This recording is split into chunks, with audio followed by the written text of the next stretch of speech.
ಯಾವಾಗೇ ಆಗಲಿ ಯಾವುದೇ ವಚನಗಳು ಯಾವುದೇ ಶ್ಲೋಕಗಳು ಏನದವ ಮೂಲ ರೂಪದಲ್ಲಿ ಗ್ರಹಣ ಮಾಡಬೇಕು. ಮೊದಲು ಸಂಗ್ರಹ ಮಾಡಬೇಕು. ಸಂಗ್ರಹ ಮಾಡ್ಕೊಂಡ್ಮೇಲೆ ಅದರೊಳಗೆ ಕೆಲವೊಂದು ಶಬ್ದಗಳು ಅರ್ಥ ತಿಳಿತಾವ, ಕೆಲವೊಂದು ಶಬ್ದಗಳ ಅರ್ಥ ತಿಳಿಯಂಗಿಲ್ಲ. ಆ ಶಬ್ದಕ್ಕೆ ಏನು ಅರ್ಥ ಮಾಡ್ಯಾರ ಆ ಸಂಸ್ಕೃತ ಅವು ಇವು ಡಿಕ್ಷನರಿ ಇಟ್ಕೊಂಡು ಅರ್ಥ ಮಾಡ್ಕೊಂಡಿರ್ತಾರ.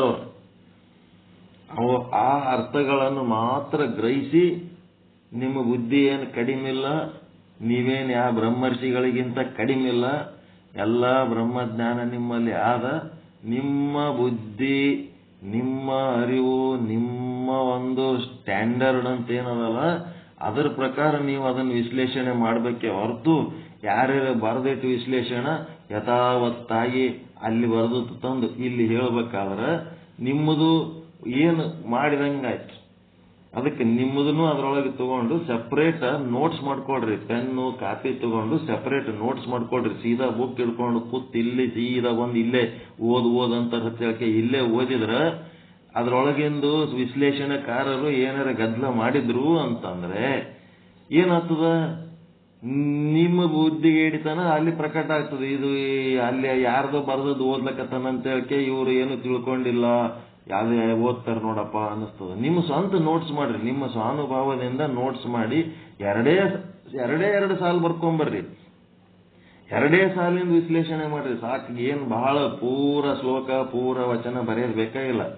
ಒಂದು ಸಾಲು ಎರಡು ಸಾಲಿಂದು ಅದರೊಳಗ ಇಂಥ ವಚನದಾಗ ಇಂಥ ಶ್ಲೋಕ ಅದ, ಇದು ನನ್ನ ಅನುಭವದ ಪ್ರಕಾರ ಹಿಂಗದ. ಇನ್ನೊಬ್ಬರ ವಿಶ್ಲೇಷಣೆ ಎದಕ್ಕ ಅದರೊಳಗಿನ ಶಬ್ದದ ಅರ್ಥಗಳು ತಿಳ್ಕೊಳ್ಳೋದಕ್ಕಷ್ಟೇ. ಎಷ್ಟೋ ದಿನ ಆದ್ರೂ ಒಂದು ಶಬ್ದದ ಅರ್ಥ ತಿಳಿದಿದ್ದಿಲ್ಲ ನಮಗ. ಏನು ಹರಿವ ಹಾವಿ ಗಂಜೆ, ಉರಿಯುವ ಕೊಳ್ಳಿ ಗಂಜೆ, ಎದಕ್ಕೂ ಅಂಜಂಗಿಲ್ಲ, ಎದಕ್ಕೂ ನನಗೆ ಒಟ್ಟ ಅಂಜಿಕೆ ಅನ್ನೋದಿಲ್ಲ. ಎದಕ್ಕೆ ಅಂಜುವೆ? ಒಂದಕ್ಕಂಜುವೆ ಒಂದಕ್ಕೆ ಕಳಕುವೆ ಕೂಡಲ ಸಂಗಮ ದೇವ. ಎದಕ್ಕೆ ಅಂಜ್ತೀನಿ ಅಂತಾನ ಬಸವಣ್ಣ? ಎದಕ್ಕೆ ಅಂಜ್ತೀನಿ ಅಂತಾರೆ? ಹರಿವ ಹಾವಿ ಗಂಜೆ, ಉರಿಯುವ ಕೊಳ್ಳಿ ಗಂಜೆ, ಬೆಂಕಿ ಹಚ್ಚಿ ಪರದನ ಪರಸ್ತ್ರೀಯರೆಂಬ ಜೂಬಿಗಂಜುವೆ ಕೂಡಲ ಸಂಗಮ ದೇವ ಅಂತಂದ್ರೆ.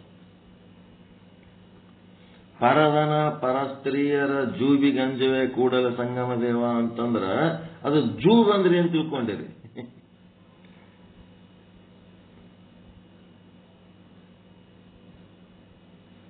ಜೂಬ್ ಅಂದ್ರೆ ಏನ್ ತಿಳ್ಕೊಂಡಿರಿ? ಗೊತ್ತಿಲ್ಲ.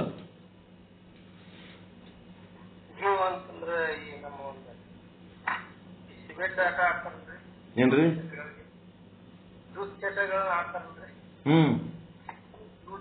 ಜೂಜ್ ಅಲ್ಲ, ಜೂಬು. ಜೂಬು ಜೂಬು ಜೇಬು ಜೂಬು ಜೇಬ್ ಅಂದಂಗ್ ಜೂಬು. ಜೂಬಿಗಂಜುವೆ. ಆ ಜೂಬಿಂದ ಅರ್ಥನೇ ತಿಳಿದಿದ್ದಿಲ್ಲ ನಮಗ.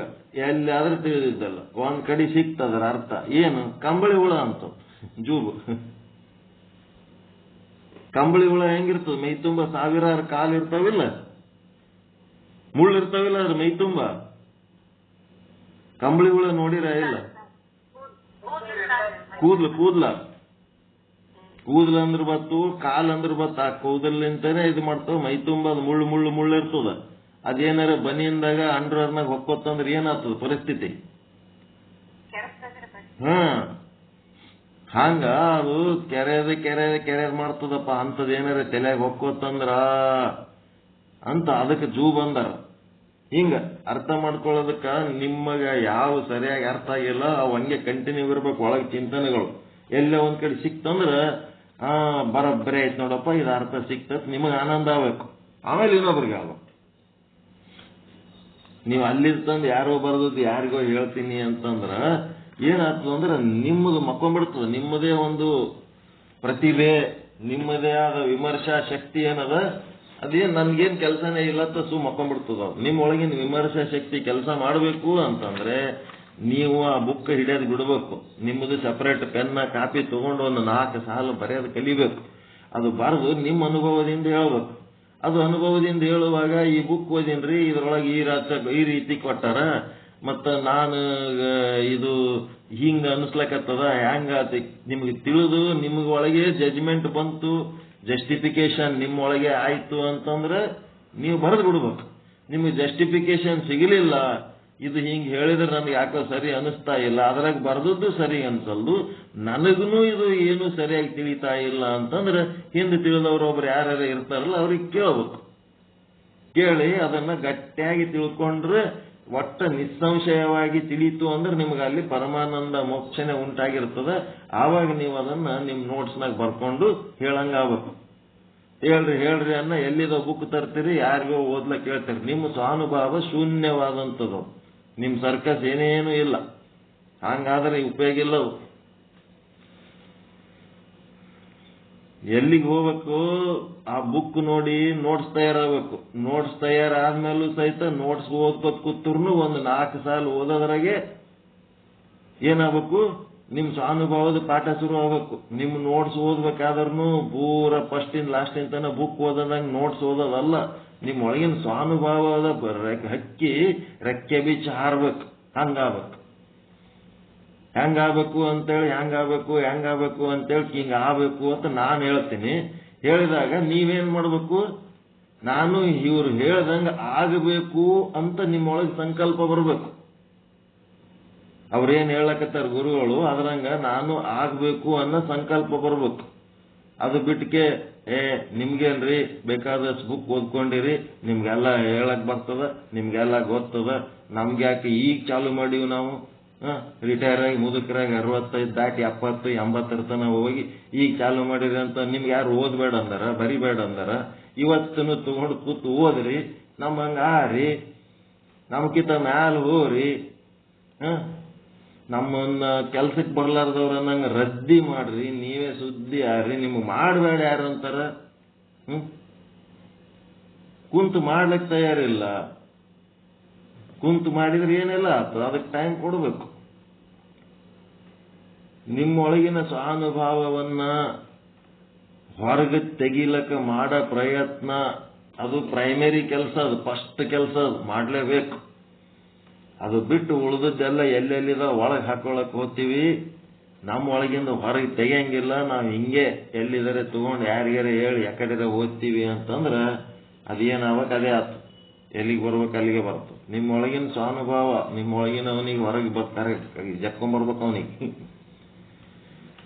ಶ್ರೀ ವಿಚಾರ ಸಾಗರ 4ನೇ ತರಂಗ, ಸಾಧು ನಿಶ್ಚಲ್ ದಾಸ್ಜಿಯವರ ಕೃತಿ, 205ನೇ ವಿಷಯಾಂಕ, 116ನೇ ದೋಹ. ಏನದ, ಸಾಮಾನ್ಯ ಚೇತನದ ಜ್ಞಾನವು ಇಂದ್ರಿಯಜನ್ಯವಲ್ಲ. ಒಟ್ಟವರು ಸಾಮಾನ್ಯ ಚೇತನದ ಬಗ್ಗೆ ಇಲ್ಲಿ ಪ್ರಸ್ತಾಪ ಮಾಡ್ತಾ ಇದ್ದಾರೆ. ಒಟ್ಟ ಚೇತನ ಎಷ್ಟು ಟೈಪ್ ಅವರಿ? ಚೇತನ ಎಷ್ಟು ಟೈಪ್ ಅದ, ಎಷ್ಟು ರೀತಿ ಅದಾವ ಸಾಮಾನ್ಯ ಚೇತನ ಅಂತ?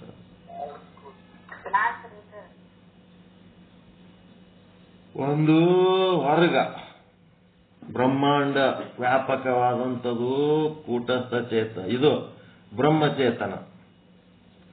ಬ್ರಹ್ಮಾಂಡ ವ್ಯಾಪಕವಾಗಿರೋದು ಬ್ರಹ್ಮಚೇತನ. ಮತ್ತ ಪಿಂಡಾಂಡ ವ್ಯಾಪಕವಾಗಿರೋದು ಎಂತ ಚೇತನ? ಕೂಟಸ್ಥ ಚೇತನ. ಪಿಂಡಾಂಡದೊಳಗೆ ತುಂಬಿದ್ದು ಕೂಟಸ್ಥ ಚೇತನ, ಬ್ರಹ್ಮಾಂಡದಾಗ ತುಂಬಿದ್ದು ಬ್ರಹ್ಮಚೇತನ. ಜೀವಚೇತನ ಅಂದ್ರೆ ಏನು? ಅಂತಃಕರಣದೊಳಗ ಆರೂಢವಾದ ಕೂಟಸ್ಥ, ಎರಡು ಕೂಡಿದ್ದು, ಗಡಿಗೆ ಕುಡಿದು ನೀರಿದ್ದಂಗ, ಅದು ಬಟ್ಟಿ ನುಂಗಿದ ನೀರು, ಅದು ಜೀವ.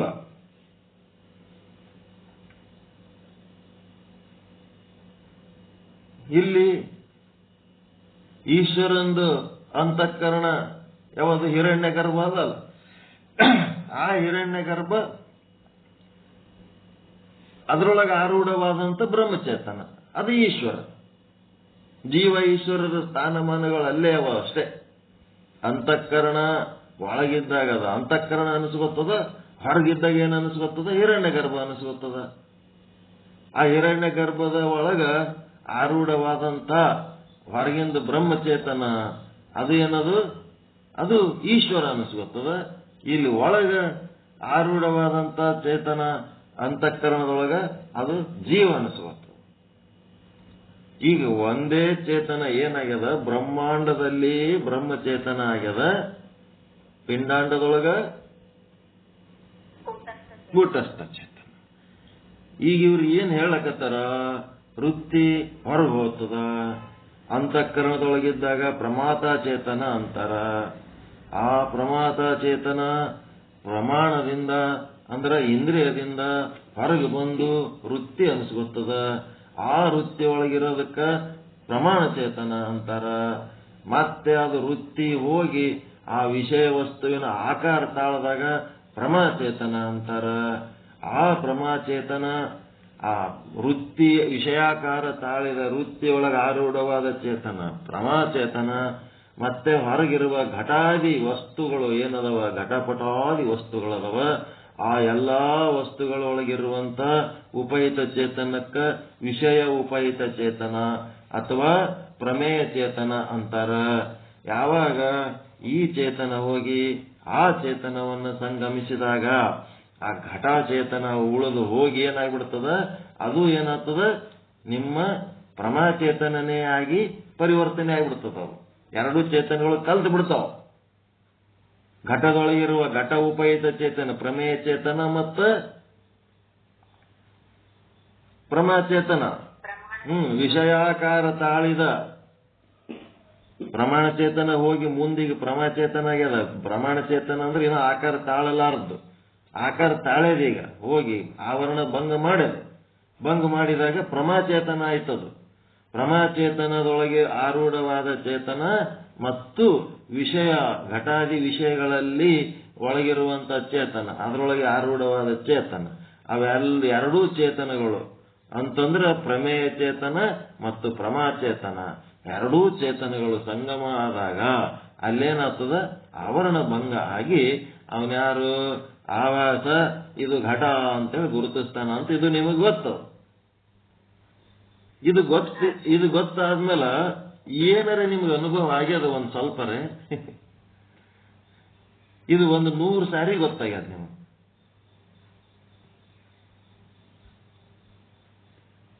ಘಟದೊಳಗಿರುವ ಚೇತನ ದೇವ್ರ ಹೌದಾ ಅಲ್ಲ? ಮತ್ತ ನಿಮ್ಮೊಳಗಿರುವ ಚೇತನ ಪ್ರಮಾಚೇತನ ಅದು ದೇವ್ರ ಹೌದಾ ಅಲ್ಲ? ಮತ್ತ ಅವೆರಡೂ ಚೇತನಗಳು ಒಂದಾದಾಗ ಆ ವಸ್ತುವಿನ ಪರಿಚಯ ಆಗ್ತದ ಅಂತಂದ್ಮೇಲೆ ವಸ್ತುವಿನ ಪರಿಚಯ ಆಗದ, ನಾಮರೂಪದ ಪರಿಚಯ ಆಗದು ಯಾರು? ಕಾಶಿ ವಿಶ್ವನಾಥ ಲಿಂಗ ಅನ್ನೋದು ನಾಮರೂಪ. ಅದು ಯಾರು ಕಂಡುಹಿಡಿತಾರ? ಆಭಾಸ ಕಂಡುಹಿಡಿತಾನ. ಕಾಶಿ ವಿಶ್ವನಾಥ ಲಿಂಗದಲ್ಲಿ ಒಳಗಿರೋ ಚೇತನವನ್ನು ಯಾರು ಕಂಡುಹಿಡಿತಾರ? ಕಾಶಿ ವಿಶ್ವನಾಥಕ್ಕೆ ಹೋಗಿರಿ ಅಂತ ತಿಳ್ಕೊಳ್ರಿ, ಆ ಲಿಂಗದ ಮುಂದೆ ಕೂತಿರಿ. ಕುಂತ ಮೇಲೆ ಅದು ಲಿಂಗ ಜಡ ವಸ್ತು ಅದದು. ಆ ಜಡ ವಸ್ತುವನ್ನು ಯಾರು ಕಂಡುಹಿಡಿತಾರ? ನಾಮರೂಪ ಆಭಾಸ ಕಂಡುಹಿಡಿತಾನ. ಅದ್ರ ಆಕಾರ ತಾಳ್ತದಿಲ್ಲ ನಿಮ್ಮ ಅಂತಃಕರಣ ವೃತ್ತಿ ಹೋಗಿ ಆಕಾರ ತಾಳ ಪ್ರಮಾಣ ಚೇತನ ಆಗಿ ಮುಂದೆ ಪ್ರಮಾಚೇತನ ಆಗಿ ಅದರ ಆಕಾರ ತಾಳಿದ ಮೇಲೆ ಆ ಲಿಂಗ ಏನ್ ಮಾಡಿದ್ರು, ನಿಮ್ಮ ಆಭಾಸ ಇದು ಕಾಶಿ ವಿಶ್ವನಾಥ ಲಿಂಗ ಅಂತ ಗುರುತಿಸ್ತಾನ. ಬರೇ ಘಟ ಘಟ ಅನ್ಕೋತ್ ಕೂತೀರಿ. ಕಾಶಿ ವಿಶ್ವನಾಥ ಲಿಂಗನ್ ತಗೋರಿ ಒಂದಿಟ್ಟು. ಆ ಲಿಂಗದೊಳಗ ಎಲ್ಲಾ ಕಡೆ ಇರೋ ಚೇತನ ಲಿಂಗದೊಳಗ ಆದ ಇಲ್ಲ? ಆ ಲಿಂಗದೊಳಗೇನ ಆದಲ್ಲ, ಆ ಲಿಂಗದೊಳಗಿನ ಉಪಹಿತ ಚೇತನ ಮತ್ತ ನಿಮ್ಮ ವೃತ್ತಿ ವಿಷಯಾಕಾರ ತಾಳಿದ ವೃತ್ತಿ ಒಳಗನು ಅದರೊಳಗಿನ ಉಪಹಿತ ಚೇತನ ಪ್ರಮಾಚೇತನ ಅದ ಇಲ್ಲ? ಅವೆರಡು ಚೇತನಗಳು ಒಂದಾದಾಗ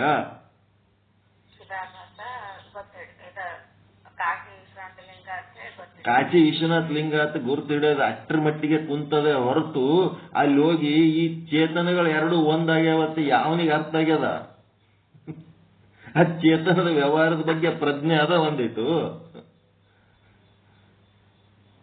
ಇದು ಕಾಶಿ ವಿಶ್ವನಾಥ್ ಲಿಂಗ ಅಂತ ಗುರುತಾಗಬೇಕಾದ್ರೆ ಹಿಂದೆ ಚೇತನ ಏನ್ ಕೆಲಸ ಮಾಡ್ಯದತ್ತ ಪ್ರಜ್ಞೆ ಆದ ಯಾರಿಗಾರೆ?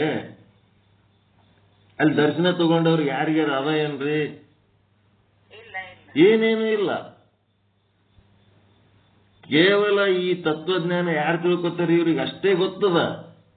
ಗೊತ್ತಿದ್ದ ಮೇಲೆ ಏನಾಯ್ತು, ಆ ಚೇತನ ಸದ್ರೂಪ, ಚಿದ್ರೂಪ, ಆನಂದ ರೂಪ ಅಂತ ಹೇಳಕ್ಕೆ ಒಂದಿಷ್ಟು ಚೇತನದಿಂದ ಆನಂದ ಹೊಂದಿರೇನು, ಮತ್ತ ಜಡ ವಸ್ತುವಿನ ಆನಂದನೇ ಆಗ್ಯದ ಅಷ್ಟೇ.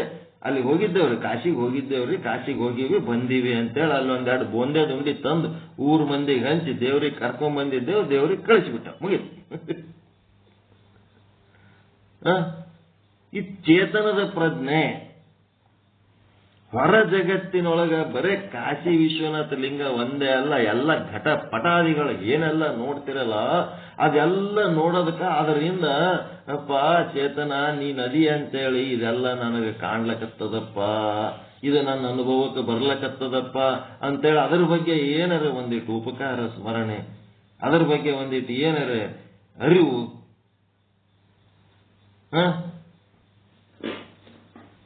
ಅದಕ್ಕೆ ಅರಿವು ಅಂತಾರೆ.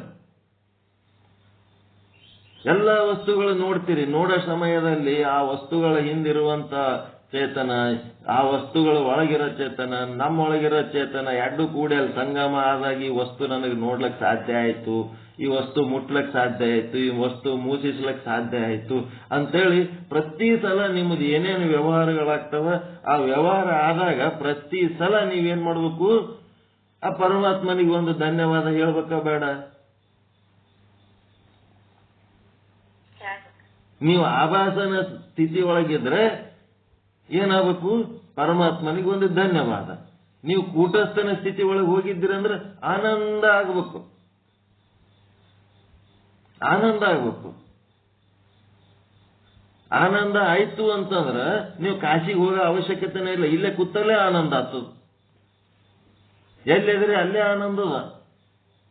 ಆನಂದಕ್ಕೆ ಕರ್ಕೊಂಡೋಗಿ ಆನಂದ ಮಾಡೋದು ಏನು ಆನಂದ ಆಗ್ತದ? ಎಲ್ಲಿ ಆನಂದ ಆಗ್ತದ? ಮೈಸೂರಿಗೆ ಹೋಗಮ್ ನೋಡ್ರಿ, ಎಲ್ಲರೂ ಇರ್ತಾರ, 4 ಮಂದಿ ಕೂಡಿ ತಿರುಗಾಡಮ್ ನೋಡ್ರಿ, ಏನ್ ಮಾಡ್ಬೇಕು? ನಾವು ಇಲ್ಲೇ ಆನಂದದೀವಿ, ಅಲ್ಲಿ 4 ಮಂದಿ ಕೂಡಿ ತಿರುಗಾಡಿ ಈ ಆನಂದ ಎಲ್ಲಿ ತಪ್ಪಿಸ್ಕೊತೀವಿ ಅನ್ನಂಗೆ ನಮ್ಗೆ ಅಂಜಿಕೆ ಆಗ್ತದೆ. ಹೆಂಗ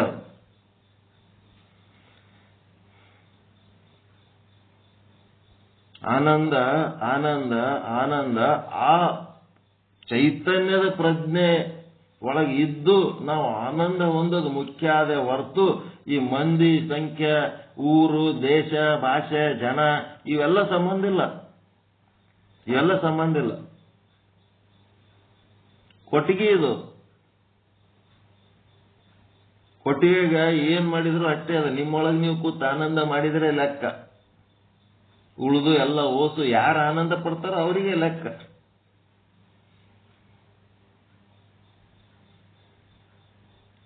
ಅದಕ್ಕೆ ಏನಾಯ್ತು, ಇಲ್ಲಿ ಹೊರ ಜಗತ್ತಿನೊಳಗ ಎಲ್ಲಾ ಕಡೆ ಬ್ರಹ್ಮಚೇತನವನ್ನ, ಈ ಸಾಮಾನ್ಯ ಚೇತನದ ಪಾಠ ಕಲ್ತ ಮೇಲ ಇದು ಬ್ರಹ್ಮಚೇತನವನ್ನ ನೀವು ದರ್ಶನ ಮಾಡೋದು, ಪ್ರತಿ ಕ್ಷಣನೂ ಬ್ರಹ್ಮಚೇತನದ ದರ್ಶನ ಮಾಡುವ ರೂಢಿ.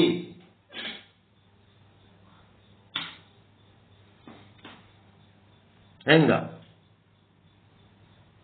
ಇನ್ನು ಮುಂದೆ ಯಾರು ಹೇಳಲ್ಲ, ಇಷ್ಟು ಒತ್ತಿ ಒತ್ತಿ ಎಲ್ಲಿ ಹೇಳಕ್ ಸಾಧ್ಯ ಇಲ್ಲ, ಎಲ್ಲಿ ಕೇಳಕ್ಕೂ ಸಾಧ್ಯ ಇಲ್ಲ. ನೀವು ಏನು ಪಂಚ ಜ್ಞಾನೇಂದ್ರಿಯಗಳಿಂದ ನೀವು ಪಂಚ ವಿಷಯಗಳನ್ನ ಯಾವಾಗ ಯಾವಾಗ ಅನುಭವಿಸ್ತಿರ್ತೀರಿ ಅದರೊಳಗ ಬ್ರಹ್ಮ ಇರ್ತಾನ ಇಲ್ಲ.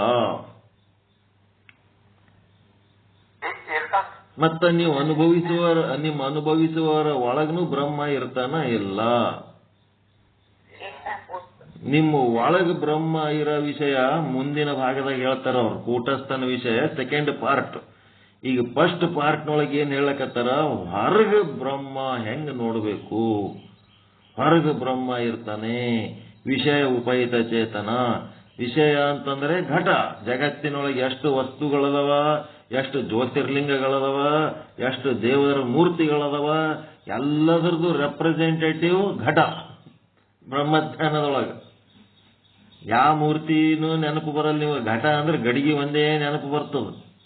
ನಿಮ್ಮ ಮನಿ ದೇವರು ನಂದಿ, ಬಸವಣ್ಣ, ಈರಭದ್ರ ಏನೇನದವ ಎಲ್ಲದರದ್ದು ರೆಪ್ರೆಸೆಂಟೇಟಿವ್ ನಿಮ್ಮ ಕಣ್ಣೆದ್ರ ಘಟ. ಆ ಘಟದೊಳಗ ಒಂದು ಏನದ, ಉಪಹಿತ ಚೇತನ, ವಿಷಯ ಉಪಹಿತ ಚೇತನ, ಪ್ರಮೇಯ ಚೇತನ. ಅದರೊಳಗೆ ನೋಡ್ಲಕ್ ಬರ್ಬೇಕು ನಿಮಗ್. ಘಟದೊಳಗೆ ನಿಮಗ ಪ್ರಮೇಯ ಚೇತನ ನೋಡ್ಲಕ್ ಬರಲಾರ್ದವ್ರು ನಿಮ್ ಮನಿ ದೇವ್ರ ಮುಂದೆ ಹೋಗಿ ನಿಂತಾಗ ಸುಮ್ಮನೆ ಮಂಗಳಾರತಿ ಮಾಡೋದು, ಜೇಬ್ನಲ್ಲಿ ರೊಕ್ಕ ಹಾಕೋದು, ಅದರೊಳಗಿಂದು ಉಪಹಿತ ಚೇತನ ನೋಡಂತ ಕೆಲಸ ಆಗ್ಬೇಕಿನ್ನು ಮುಂದ. ಯಾವ ದೇವರ ಮೂರ್ತಿ ಹತ್ರ ಹೋದ್ರೂ ಅದು ಯಾವ ದೇವರ ಮೂರ್ತಿ ಅಂತ ಗುರ್ತೀವಿ. ಇದು ವೀರಭದ್ರ, ಇದು ನಂದಿ, ಇದು ಮತ್ತಿನ್ ಯಾವುದೋ ವೆಂಕಟರಮಣ ಅಂತೇಳಿ ಗುರ್ತಿಸೋದು ಯಾವುದು ಆಭಾಸ.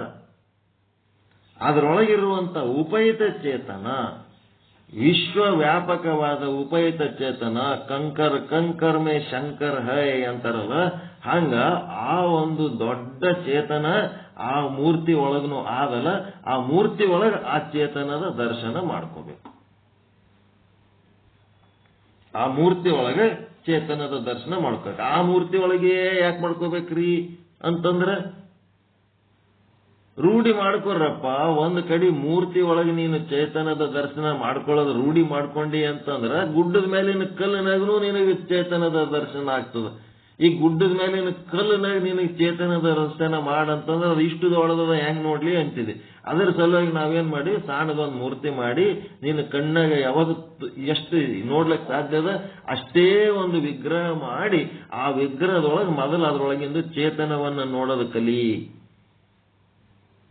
ಅದ್ರಾಗ ಚೇತನ ಇದ್ದಂಗೆ ಎಲ್ಲದರಾಗೂ ಚೇತನ ಆದ ಅಂತ ತಿಳಿ.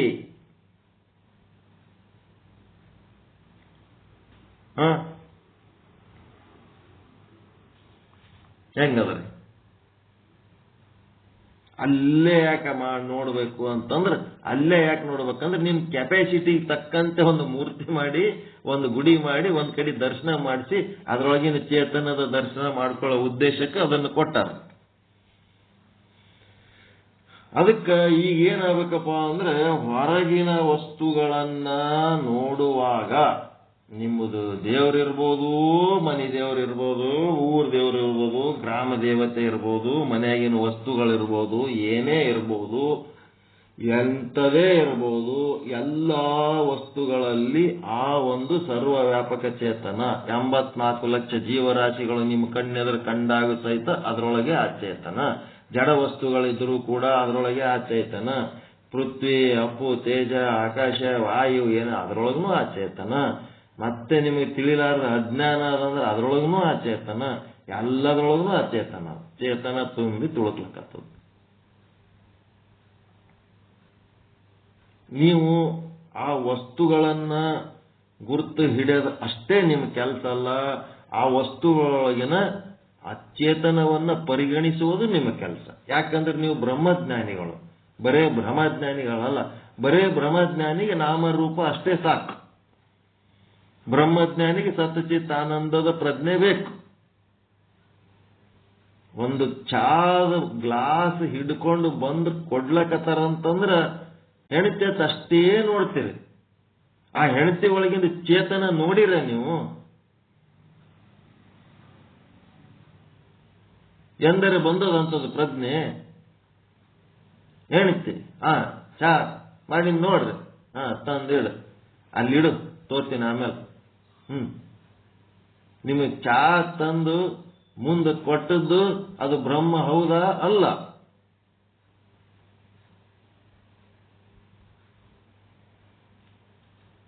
ನಿಮ್ಗೊಂದು ಕಪ್ ಚಾ ಮಾಡ್ಕೊಂಡು ತಂದು ಮುಂದೆ ಕೊಟ್ಟದ್ದು ಬ್ರಹ್ಮ ಹೌದಾ ಅಲ್ಲ? ಲಕ್ಷಾರ್ಥದಾಗ ಇಲ್ಲ ಜೀವನ, ಬರೇ ವಾಚ್ಯಾರ್ಥದಾಗ. ಬ್ರಹ್ಮನೇ ಚಾ ಮಾಡ್ಕೊಂಡು ತಂದು ಕೊಟ್ಟನ. ಆ ಚಾ ಯಾರು?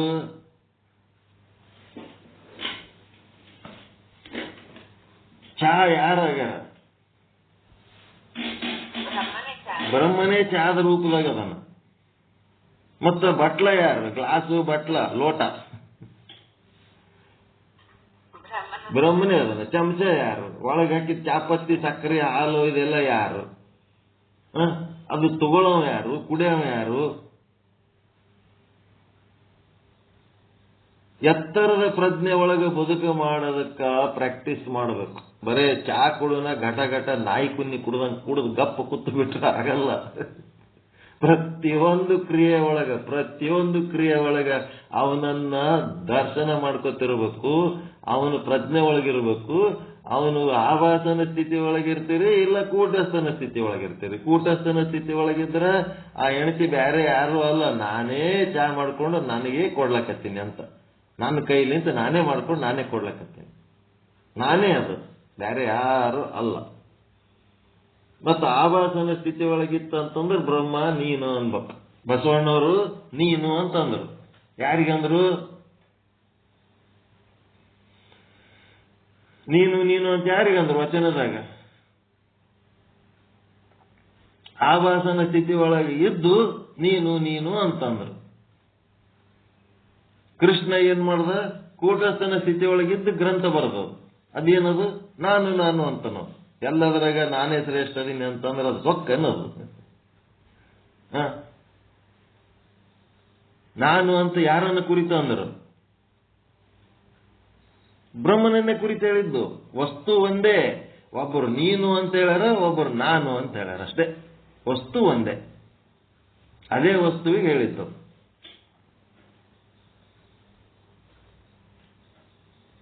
ಅದಕ್ಕೆ ಹೇಳಕತ್ತಿದ್ದು ಒಂದು ಸತ್ಯ ತಿಳ್ಕೊಳ್ರಿ. ಒಂದು ಹೊರಗ ಬ್ರಹ್ಮಾಂಡದೊಳಗ ಒಂದು ಚೇತನ, ಅದು ಬ್ರಹ್ಮಚೇತನ. ಮತ್ತ ಹೊರಗೆ ಏನೇನದ ಎಲ್ಲ ಒಟ್ಟು ಬ್ರಹ್ಮಚೇತನನೇ ಆದ.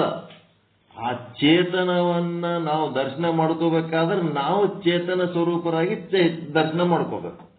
ಇಲ್ಲ ಆಭಾಸ ಸ್ವರೂಪರಾಗಿ ಅದರ ನಾಮರೂಪಗಳನ್ನು ಗುರುತಿಸೋದು ನಮ್ಮ ಜೀವನದ ರೂಢಿ. ಮತ್ತಿನ್ನು ಏನಾಯ್ತು? ಹೊರಗಿದ್ದಂಗ ಒಳಗನು ಏನದ? ಹೊರಗಿದ್ದಂಗ ಒಳಗನು ಏನದ? ನಿಮ್ ಪಿಂಡಾಂಡದಾಗ ಬ್ರಹ್ಮನೇ ಅದ. ಹೇಳಕ್ ಧೈರ್ಯನೇ ಇಲ್ಲ ನೋಡಿ ನಿಮಗೆ. ಬ್ರಹ್ಮನೇ ಅದ. ಹೊರಗಿದ್ದದ್ದು ಬ್ರಹ್ಮನೇ ಅದ, ಒಳಗಿದ್ದದ್ದು ಬ್ರಹ್ಮನೇ ಅದ. ಆ ಬ್ರಹ್ಮ ಒಳಗಿದ್ದದಕ್ಕ ಒಂದು ಸಪರೇಟ್ ಹೆಸರು ಕೊಡ್ಬೇಕಂತೇಳಿ ಒಂದು ಕೂಟಸ್ಥ, ಸಾಕ್ಷಿ ಅಂತೇಳಿ ಬೇರೆ ಹೆಸರು ಕೊಟ್ಟಾರ ಹೊರತು ಅದನ್ನು ಬ್ರಹ್ಮನೇ ಅದ.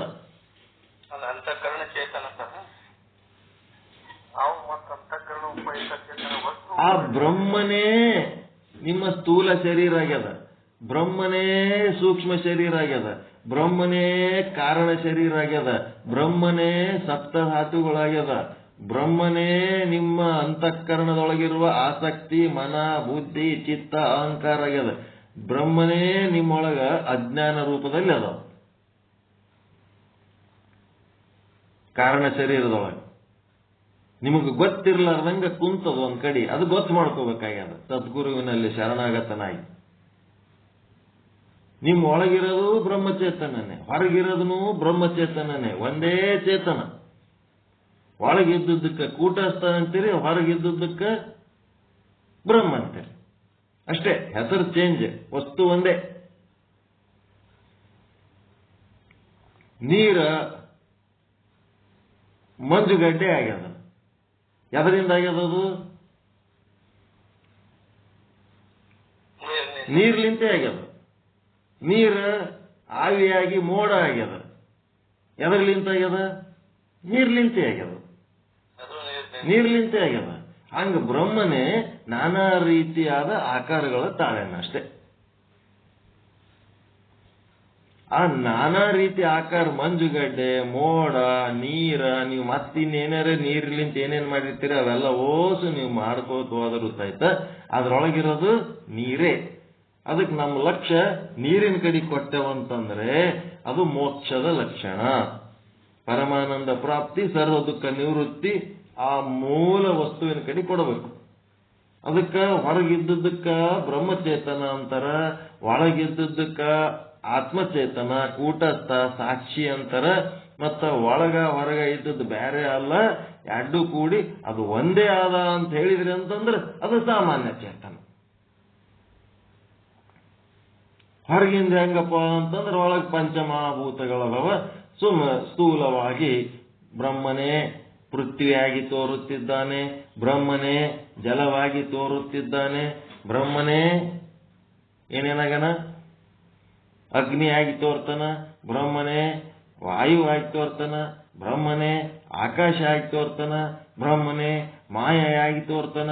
ಮತ್ತೇನಾಗ್ಯಾನ, ಈ ಪಂಚಮಹಾಭೂತಗಳಿಂದ ಏನು ಉಂಟಾಗ್ಯದ? ಪ್ರಾಣ ಉಂಟಾಗ್ಯದ. 84 ಲಕ್ಷ ಜೀವರಾಶಿಗಳು. ಅದಕ್ಕೆ ಬ್ರಹ್ಮನೇ 84 ಲಕ್ಷ ಜೀವರಾಶಿಗಳು ತೋರ್ಲಕತ್ತನ. ಪ್ರಾಣದೊಳಗೆ ಏನು ಉಂಟಾಗ್ಯದ? ಅಂತಃಕರಣ, ಮನಸ್ಸು ತಯಾರಾಗ್ಯದ. ಅದಕ್ಕೆ ಆ ಬ್ರಹ್ಮನೇ ಅಂತಃಕರಣ ಆಗಿ ತೋರ್ಲಕತ್ತನ.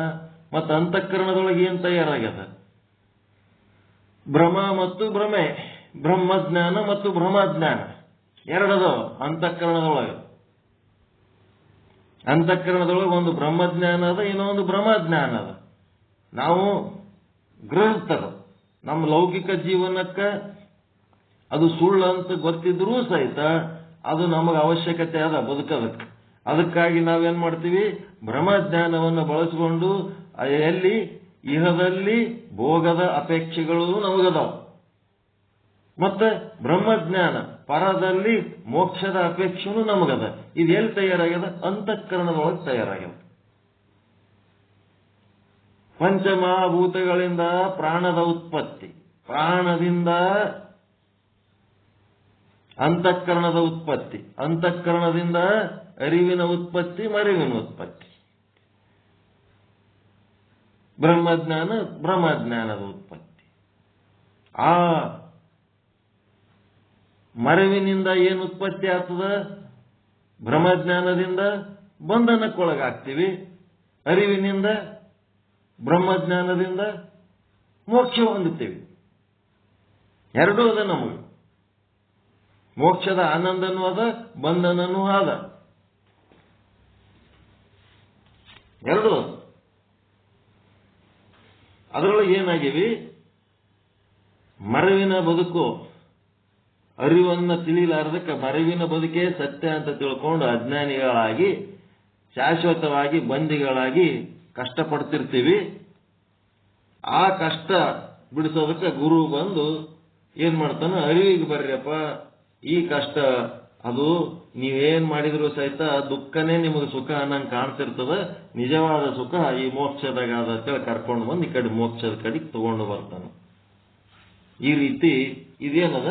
ಬ್ರಹ್ಮನೇ ಹೊರ ಜಗತ್ತಿನೊಳಗೆ ಈ ರೀತಿ ಲೀಲೆಗಳನ್ನು ಮಾಡ್ಲಿಕ್ಕತ್ತಾನ. ಏನೇನ್ ಹೇಳ್ತಾರೆ?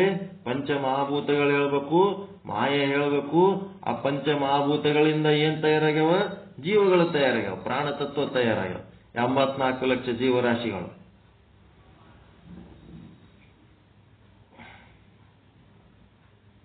ಮತ್ತೇನ್ ತಯಾರಾಗ್ಯಾವ? ಆ ಪ್ರಾಣ ತತ್ವದೊಳಗ ಮನಸ್ಸು ತಯಾರಾಗ್ಯದ, ಅಂತಃಕರಣ. ಅಂತಃಕರಣದೊಳಗ ಬ್ರಹ್ಮಜ್ಞಾನ ಬ್ರಹ್ಮಜ್ಞಾನ ತಯಾರಾಗ್ಯದ. ಬ್ರಹ್ಮಜ್ಞಾನದೊಳಗ ಎರಡು ರೀತಿ. ಬ್ರಹ್ಮಜ್ಞಾನ ನ್ಯಾಚುರಲ್ ಆಗಿ ತಯಾರಾಗ್ತದ, ಅದಕ್ಕೆ ಯಾರು ಕಷ್ಟಪಟ್ಟು ತಯಾರು ಮಾಡೋದು ಬೇಕಾಗಿಲ್ಲ. ಆದ್ರೆ ಬ್ರಹ್ಮಜ್ಞಾನ ಏನದ? ಪ್ರಯತ್ನ ಪೂರ್ವಕವಾಗಿ ಮಾಡ್ಕೋಬೇಕಾಗ್ತದ. ನ್ಯಾಚುರಲ್ ಆಗಿ ಬಂದಿಗಳಾಗೋದು, ಮತ್ತೆ ಪಾಪ ಪುಣ್ಯ ಮಾಡೋದು, ಮತ್ತೇನ್ ಮಾಡೋದು? ಪುನರ್ಜನ್ಮಕ್ಕೆ ಹೋಗೋದು, ಸಾಯೋದು, ಪುನರ್ಜನ್ಮಕ್ಕೆ ಹೋಗೋದು, ಅದು ನ್ಯಾಚುರಲ್ ಪ್ರಕ್ರಿಯೆ. ಅದರೊಳಗ ನಾವು ಮನುಷ್ಯ ಜನ್ಮಕ್ಕೆ ಬಂದ ಮೇಲೆ ಅರಿವಿನಿಂದ ನಾವು ಮೋಕ್ಷ ಸಾಧನೆ ಮಾಡೋದು ನಮ್ಮ ಕರ್ತವ್ಯ ಅಂತ ತಿಳ್ಕೊಂಡು ಅರಿವಿಗೆ ಬಂದ್ರಿ ಅಂತಂದ್ರೆ ದಟ್ ಈಸ್ ಬ್ರಹ್ಮಜ್ಞಾನ ಜನ್ಮ ಸಾರ್ಥಕ, ಮನುಷ್ಯ ಜನ್ಮದ ಸಾರ್ಥಕತೆ ಅಂತಿದು ಹೊರಗೆ ನಡೀತಾ ಇರೋ ಲೀಲೆ. ಇದು ಬಿಟ್ರೆ ಏನ್ ನಡೆದದ್ರಿ? ಬೇರೆ ಏನಾರ ಜಗತ್ನಾಗ? ಇಡೀ ಬ್ರಹ್ಮಾಂಡ ದರ್ಶನ. ಈಗ ಬ್ರಹ್ಮನೇ ಪೃಥ್ವಿ ಆಗ್ಯಾನ, ಬ್ರಹ್ಮನೇ ಜಲ ಆಗ್ಯಾನ. ಜಲ ನೋಡ್ತೀರಿ, ಬ್ರಹ್ಮನ್ ಮರಿತೀರಿ. ಪೃಥ್ವಿ ನೋಡ್ತೀರಿ, ಬ್ರಹ್ಮನ್ ಮರಿತೀರಿ. ಬ್ರಹ್ಮನ್ ಬಗ್ಗೆ ಅರಿವಿಲ್ಲ. ಬ್ರಹ್ಮನೇ ಪಂಚಮಹಾಭೂತಗಳಾಗ್ಯಾನ, ಬ್ರಹ್ಮನೇ ಮಾಯೆಯಾಗಿ ನಿಂತಾನ. ಬ್ರಹ್ಮನೇ ಏನಾಗ್ಯಾನ? ಆ ಪಂಚಮಹಾಭೂತಗಳಿಂದ ಉಂಟಾದ ಶರೀರಗಳು, ಜೀವಗಳು ಆಗ್ಯಾನ, ಪ್ರಾಣ ತತ್ವ ಆಗ್ಯಾನ. ಮತ್ತೆ ಆ ಪ್ರಾಣ ತತ್ವದೊಳಗ ಬ್ರಹ್ಮನೇ ಏನಾಗ್ಯಾನ? ಅಂತಃಕರಣ ಆಗ್ಯಾನ. ಮನ ಬುದ್ಧಿ ಚಿತ್ತ ಅಹಂಕಾರ ಆಸಕ್ತಿ ಆಗ್ಯಾನ. ಮತ್ತ ಅದರೊಳಗ ನ್ಯಾಚುರಲ್ ಆಗಿ ಪ್ರಕೃತಿಕವಾಗಿ ಬ್ರಹ್ಮಜ್ಞಾನಿ ಆಗ್ಯಾನ. ಪ್ರಯತ್ನ ಪೂರ್ವಕವಾಗಿ ಸದ್ಗುರುವಿಗೆ ಶರಣಾಗಿ ಅವನು ಬ್ರಹ್ಮಜ್ಞಾನಿ ಆಗ್ಯಾನ. ಇದನ್ನ ಬಿಟ್ಟರೆ ಜಗತ್ತಿನಾಗ ಏನ್ ನಡೆದ ಹೇಳ್ರಿ? ಬೇರೆ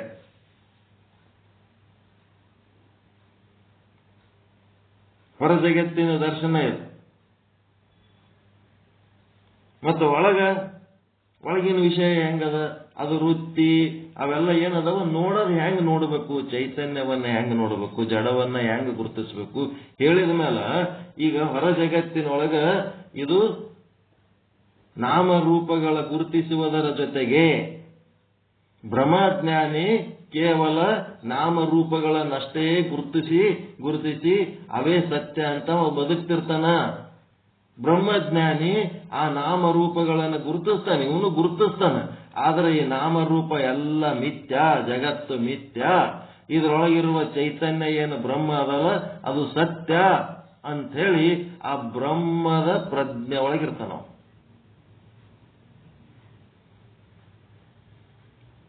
ಬ್ರಹ್ಮದ ಪ್ರಜ್ಞೆ ಒಳಗಿರ್ತಾನ. ಬ್ರಹ್ಮನನ್ನೇ ನೋಡ್ತಿರ್ತಾನ, ಬ್ರಹ್ಮನನ್ನೇ ರುಚಿಸ್ತಿರ್ತಾನ, ಬ್ರಹ್ಮನನ್ನೇ ಕೇಳ್ತಿರ್ತಾನ. ಕೇಳುವ ವಸ್ತುವಿನಲ್ಲಿ ಶಬ್ದದಲ್ಲಿ ಬ್ರಹ್ಮನನ್ನೇ ಕೇಳ್ತಿರ್ತಾನ, ನೋಡುವ ದೃಶ್ಯದಲ್ಲಿ ಆ ದೃಶ್ಯದೊಳಗೆ ಬ್ರಹ್ಮನನ್ನೇ ನೋಡ್ತಿರ್ತಾನ, ಮೂಸಿಸುವಲ್ಲಿ ಬ್ರಹ್ಮನನ್ನೇ ಮೂಸಿಸ್ತಿರ್ತಾನ, ಮುಟ್ಟುವಲ್ಲಿ ಬ್ರಹ್ಮನನ್ನೇ ಮುಟ್ತಿರ್ತಾನೆ.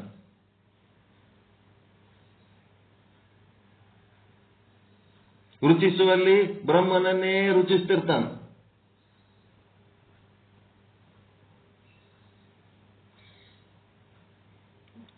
ಬ್ರಹ್ಮನನ್ನು ಮುಡ್ತಿರೋ ಹೆಣತಿನ ಮುಡ್ತಿರೋ ಹೇಳ್ಬಿಡ್ರಿ ನೀವು. ಸ್ಥೂಲ ಶರೀರ ಮುಟ್ತಿರೋ ಏನು ಬ್ರಹ್ಮನನ್ನ ಮುಟ್ಲಕತ್ತೀರೋ ಹೇಳ್ರಿ.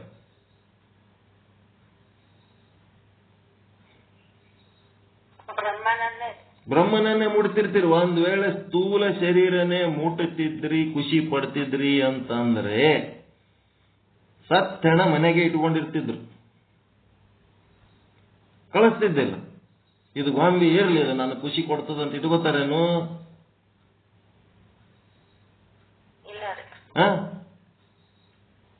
ಎಲ್ಲ ಬೆನಿಫಿಟ್ ತಗೊಳ್ಳೋದು ಬ್ರಹ್ಮಂದು,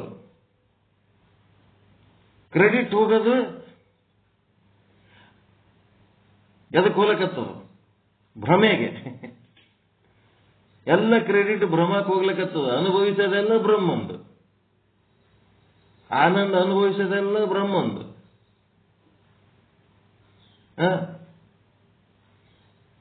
ಹೆಂಗದ?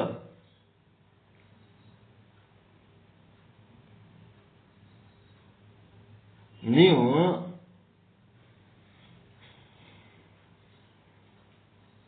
ಒಂದು ಜಿಲೇಬಿ ತಂದಿಟ್ಟಾರ, ನೀವು ಜಿಲೇಬಿ ತಿನ್ಲಕತ್ತಿರೋ, ಜಿಲೇಬಿ ಒಳಗಿರುವ ಚೈತನ್ಯವನ್ನು ಅನುಭವಿಸ್ಲಕತ್ತಿರೋ?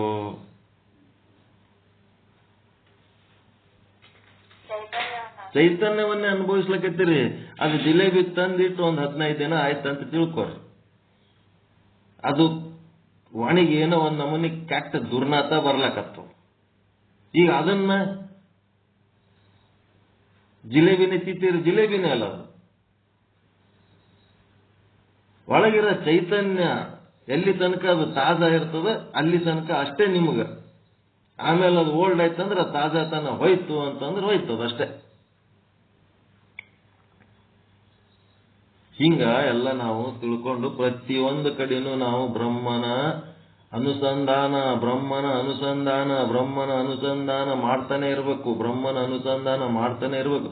ಇಂಥಲ್ಲಿ ಬಂದಾಗ ದುಃಖ ಬರಲ್ಲ, ಕಷ್ಟ ಬರಲ್ಲ, ಜಗಳ ಬರಲ್ಲ, ಭಯ ಬರಲ್ಲ, ಏನೇನು ಬರಲ್ಲ, ಚಿಂತೆ ಬರಲ್ಲ, ಏನೇನು ಬರಲ್ಲ. ಅನುಸಂಧಾನ ಅನುಭವದ ಪಾಠ ಇದು. ಹೊರ ಜಗತ್ತಿನೊಳಗ ನೀವು ಬ್ರಹ್ಮನ ಅನುಸಂಧಾನ ಮಾಡ್ಲಿಲ್ಲ ಅಂದ್ರೆ ಈ ಪಾಠ ಕೇಳಿದ್ದು, ವಿಚಾರ ಸಾಗರ ಕೇಳಿದ್ದೆಲ್ಲ ವೇಸ್ಟ್ ಆಗ್ಬಿಡ್ತು. ಎಲ್ಲರಿಗೂ ಬ್ರಹ್ಮನ ಅನುಸಂಧಾನವನ್ನೇ ಮಾಡ್ಕೊತಿರ್ಬೇಕು.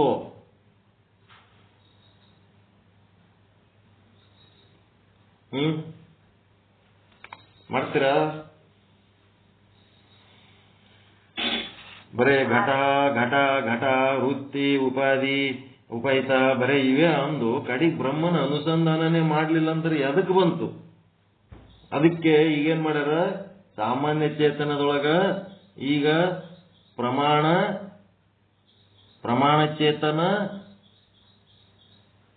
ಮತ್ತು ಮುಂದೇನ್ ಮಾಡ್ಯಾರ, ಪ್ರಮಾಚೇತನ, ಆಮೇಲೆ ಪ್ರಮೇಯ ಚೇತನ. ಈ ಎಲ್ಲ ಚೇತನಗಳನ್ನ ಏನು ಹೇಳಕತ್ತಾರಲ್ಲ, ಈ ಚೇತನಗಳನ್ನ ಎಲ್ಲಿ ದೇವರನ್ನ ನೋಡೋದು ಕಲಿಸ್ಲಕತ್ತಾರ. ಚೇತನ ಅಂದ್ರೆ ದೇವ್ರ ಅಂತಾರೆ, ಗೊತ್ತದ ಇಲ್ಲ ನಿಮಗೆ? ಅದು ಇಲ್ಲ ಅಂತಂದ್ರೆ ಏನು ನಡೆಯಂಗಿಲ್ಲ. ಯಾವುದು ಮೂಲ ಆಧಾರ ವಸ್ತು ಅದ ಅದೇ ದೇವರು. ಆ ಚೇತನ ಅನ್ನೋದು ನೀವು ಎಲ್ಲ ಕಡೆ ಆ ಚೇತನವನ್ನ ನೋಡಂಥದ್ದು. ಎಲ್ಲಾ ಪ್ರಸಂಗಗಳಲ್ಲಿ, ಎಲ್ಲಾ ದೇಶದಲ್ಲಿ, ಎಲ್ಲಾ ಕಾಲದಲ್ಲಿ, ಎಲ್ಲಾ ವಸ್ತುಗಳಲ್ಲಿ ಅವನ ಲೀಲೆನೇ ನಾವು ಏನ್ ಮಾಡ್ಬೇಕು? ಅನುಭವಿಸ್ತಿರ್ಬೇಕು. ಪರಮಾತ್ಮ ಇದು ನಿನ್ನ ಲೀಲೆ, ನೀ ನುಡಿಸಿದಂತೆ ನುಡಿವೆನಯ್ಯ, ನೀ ನಡೆಸಿದಂತೆ ನಡೆವೆನಯ್ಯ, ನೀ ನಿರಿಸಿದಂತೆ ಇರ್ಪೆನಯ್ಯ, ಕೂಡಲ ಸಂಗಮ ದೇವ ಎನ್ನೊಳಗೇನು ಸ್ವತಂತ್ರತೆ ಉಂಟಯ್ಯ. ತಂದೆ ನೀನು, ತಾಯಿ ನೀನು, ಬಂಧು ನೀನು, ಬಳಗ ನೀನು, ನನಗೆ ನೀನಲ್ಲದೆ ಮತ್ತಾರು ಇಲ್ಲವಯ್ಯ. ಕೂಡಲ ಸಂಗಮ ದೇವ ಹಾಲಲ್ಲದ್ದು ನೀರಲ್ಲದ್ದು ನಿಮ್ಮ ಧರ್ಮವಯ್ಯ. ಪಶುವೇನು ಬಲ್ಲದು ಹಸುರೆಂದೆಳಿಸುವುದು. ದನ ಏನದು, ಎಲ್ಲಿ ಹಸಿರು ಸಿಗ್ತದ ಅಲ್ಲಿ ಹೋಗ್ತದ ಅಷ್ಟೇ. ಅದು ಇದು ತುಡುಗುಣಿಯ ದನ, ಇದು ಯಾರ ದನ ಅಂತ ಹೇಳಕ್ಕೆ ನಿನಗ್ ಬೈತಾರೋ ಮಾರಾಯ. ನಾ ತಪ್ಪು ಮಾಡಿದ್ನಿ ಅಂತಂದ್ರ ಅದ್ರ ಸಲ ನನ್ಲಿ ತಪ್ಪಾಗ್ಲಾರ್ದಂಗ ನೋಡಪ್ಪ. ಪಂಕದಲ್ಲಿ ಬಿದ್ದ ಪಶು ಕೈಕಾಲು ಬಡಿಯುವುದಲ್ಲದೆ ಮತ್ತಿನ್ನೇನು ಮಾಡಲು ಸಾಧ್ಯ? ಕೆಸರಾಗ ಬಿದ್ದ ದನ ಸುಮ್ ಕೈಕಾಲು ಬಿಡೋದು ಬಿಟ್ರೆ ಅದಕ್ಕೆ ಏನ್ ಮಾಡ್ಲಿಕ್ಕೆ ಸಾಧ್ಯ ಅದ? ಹಂಗದ ನನ್ನ ಪರಿಸ್ಥಿತಿ. ಇದನ್ನ ನೀನೇ ಎತ್ತಿ ಕಾಪಾಡ್ಬೇಕಪ್ಪ, ನಿಂದೇ ಜವಾಬ್ದಾರಿ ನೋಡು, ನನ್ನ ಕಡೆಯಿಂದ ಏನ್ ಮಾಡ್ಲಿಕ್ಕೆ ಸಾಧ್ಯ ಅದ ಅಂತೇಳಿ ಶರಣಾಗತರಾಗಿರ್ಬೇಕು. ಎಲ್ಲೆಲ್ಲಿ ಶರಣಾಗತಿ ಭಾವ ಇರ್ತದ ಅಲ್ಲಿ ಏನ್ ಹೇಳ್ತಾರ, ಎದಕ್ಕೆ ಹೇಳ್ತಾರ ತಿಳ್ಕೊಂಡು ಅದರಂಗ ಸೂಕ್ಷ್ಮವಾಗಿ ನಡ್ಕೊಂಡ್ರೆ ಅವರಿಗೆ ದಾರಿ ಸಿಗ್ತದ ಮುಂದ. ಬರೇ ತಮ್ಮದೇ ಖಡ್ಡ ಬುದ್ಧಿ, ಯಾವಾಗ ಕೇಳಿದಾಗನು ಅದೇ ಖಡ್ಡ ಸುದ್ದಿ, ಖಡ್ಡ ಬುದ್ಧಿದೇ ಪ್ರದರ್ಶನ. ಯಾವಾಗ ನೋಡಿದವನು ಖಡ್ಡತನ.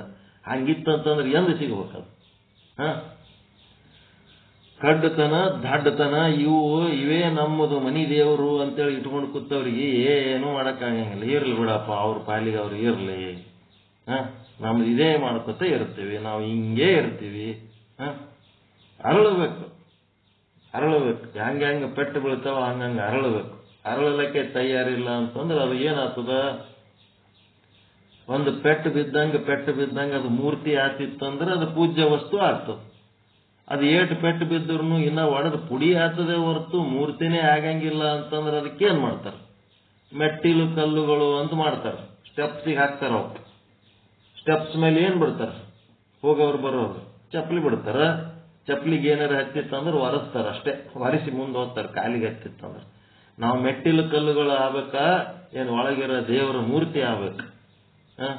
ಏನನ್ನ ಆಗ್ರಹಿಸ್ತಾ ಇದ್ದಾರೆ ಈ ಸತ್ಸಂಗದಾಗ, ಅದಕ್ಕೆ ತಕ್ಕಂತೆ ನಾನು ಸೂಕ್ಷ್ಮವಾಗಿ ನಡ್ಕೊಂಡು, ಸೂಕ್ಷ್ಮವಾಗಿ ತಿಳ್ಕೊಂಡು ಅದರಂಗ ನಾನು ಸಹಕರಿಸಿದ್ನಿ ಅಂತಂದ್ರೆ ನಾನು ದೇವರ ಮೂರ್ತಿ ಆಗ್ತೀನಿ. ಇಲ್ಲಿ ನಮ್ಗೇನು, ನೀವು ಬ್ರಹ್ಮಜ್ಞಾನಿಗಳಾಗಿ ನೀವು ಮಾತನಾಡಿ ನೀವು ಬಹಳ ಚಲೋ ಪ್ರವಚನ ಮಾಡಿದ್ರೆ ನನಗೆ ಬರೋದು ಏನದರಿ? ಇಲ್ಲಿ ನನಗೇನ್ ಸಿಗೋದದ? ಇಲ್ಲಿ ಇವತ್ತೇ ಸಾಕತ್ತೆ ಹೇಳ್ಬಿಟ್ರೆ ನನ್ಲಿಂತ ನಿಮ್ಗೇನ್ ಸಂಬಂಧ, ನಿಮ್ಲಿಂದ ನಮ್ಗೇನ್ ಸಂಬಂಧ?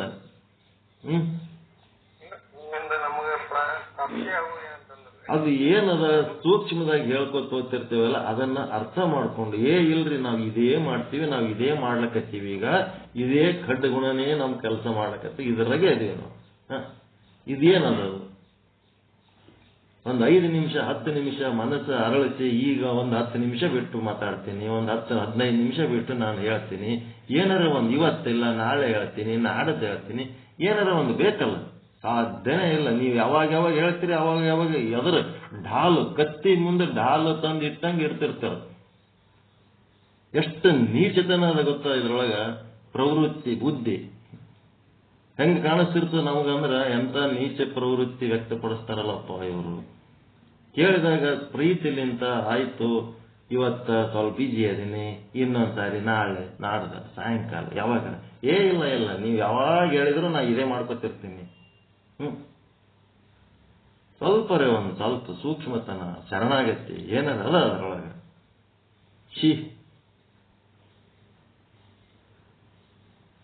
ಅರಳಬೇಕು, ಮೂರ್ತಿ ಆಗ್ಬೇಕು, ದೇವರಾಗ್ಬೇಕು. ನಿಮ್ ಬಗ್ಗೆ ಕಾಳಜಿ ಮಾಡಿ ಹೇಳಕತ್ತೀವಿ ಅಂತ ಅಂದ್ಮೇಲೆ ಅದಕ್ಕೆ ತಕ್ಕಂತೆ ಒಂದು ಅಣುವಿನಲ್ಲಿ ಬರಬೇಕು, ಮುಳ್ಳು ಕಂಟೆ ಹಿಡ್ದಂಗ ಆಗ್ಬಾರ್ದು. ಅದಕ್ಕೆ ಇಲ್ಲೇನ್ ಹೇಳ್ತಾರ?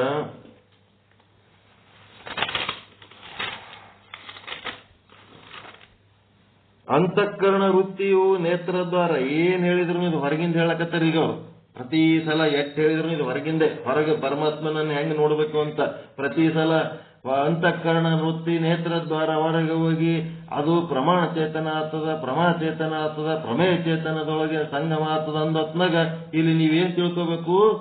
ಬ್ರಹ್ಮಾಂಡದಲ್ಲಿ ಬ್ರಹ್ಮನ ದರ್ಶನ ಮಾಡ್ಕೊಳ್ಳಕ್ ನಮಗ್ ಮಾರ್ಗದರ್ಶನ ಮಾಡ್ಲಕತ್ತಾರ ಅಂತ ತಿಳ್ಕೋಬೇಕು. ಅದನ್ನ ಕೂತು ಶಾಸ್ತ್ರೀಯವಾಗಿ ಪ್ರಮಾಣ ಅಂದ್ರೇನು, ಪ್ರಮೇಯ ಅಂದ್ರೇನು, ಬರೀ ಇದೇ ಮಾಡ್ಕೊತ್ ಕೂತ್ರ ಆಗಂಗಿಲ್ಲ. ಇವು ಪ್ರಮಾಣ, ಪ್ರಮೇಯ, ಪ್ರಮಾತ ಇವು ಅನ್ಕೋತ್ ಕೂತಿಕೆ ಬ್ರಹ್ಮನನ್ನು ಮರ್ತವ್ರು ಹೆಂಗಿರ್ತಾರ ಗೊತ್ತದ? ಇದಕ್ಕೊಂದು ಉದಾಹರಣೆ ಕೊಡ್ಲೆ, ತಪ್ಪು ತಿಳ್ಕೊಬೇಡ್ರಿ. ಶಾಸ್ತ್ರೀಯವಾಗಿ ಇದನ್ನೆಲ್ಲ ತಿಳ್ಕೊಂಡಕ್ಕೆ ಆ ಬ್ರಹ್ಮನನ್ನೇ ತಿಳಿಲಿಲ್ಲ ಅಂತಂದ್ರೆ ಹೆಂಗಿರ್ತದ ಗೊತ್ತಾ ಇದು?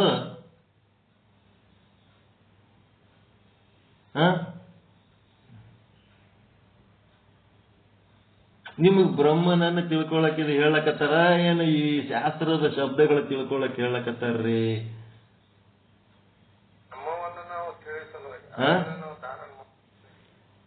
ಹೊರಗ ಪಿಂಡಾಂಡದಿಂದ ಹೊರಗ ಬ್ರಹ್ಮನನ್ನು ಅನುಸಂಧಾನ ಮಾಡ್ಲಕ್ಕೆ ನಿಮಗ್ ಕಲಿಸ್ಲಕತ್ತಾರೋ ಏನು?